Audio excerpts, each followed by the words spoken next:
unless you have your own internal lab, like these fancy people in front of me, you might not you might not have the capacity. In Kenya, we have huge challenges. KEBS, the Bureau of Standards, sometimes doesn't have the right lab equipment.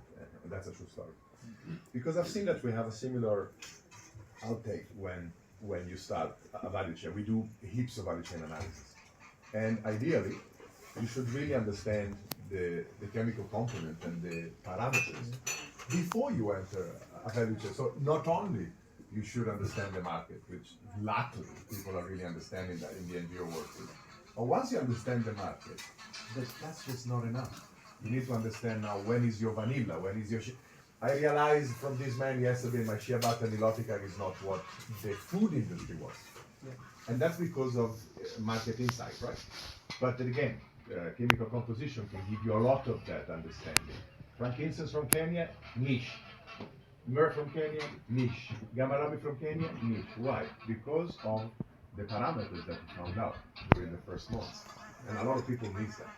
But how capable are you guys in your context to test that deep and that far, cross-check with all parameters, and keeping in mind that I'm speculating, but based on my experience, the vanilla from Loreto and the vanilla from Madre de Dios would probably have different aspects, right? So how complicated that is in your context? How do you solve that issue? And that basically that was my question.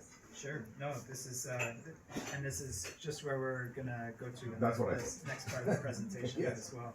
And actually, Logistic maybe and you already Yeah. read the next Logistic part. Right. requirements is also Yes. a nightmare. Yes. But I mean, the short answer is for us that that has been an expensive process. Yeah.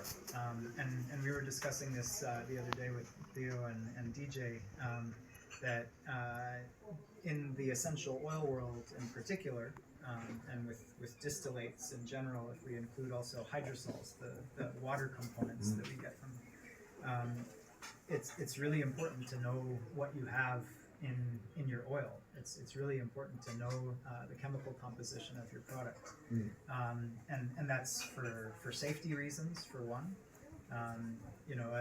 We often think of an essential oil, that's like a pure concentrated extract of the plant. But the reality is that inside of a distillation unit, there's pressure, there's heat, and there's chemical reactions that are taking place, such that an essential oil actually will contain compounds that the raw material does not contain. That sometimes can be dangerous if they're present in certain concentrations. But beyond that just basic factor of safety, danger, is this considered a hazardous substance? There's also a demand from the side of the market.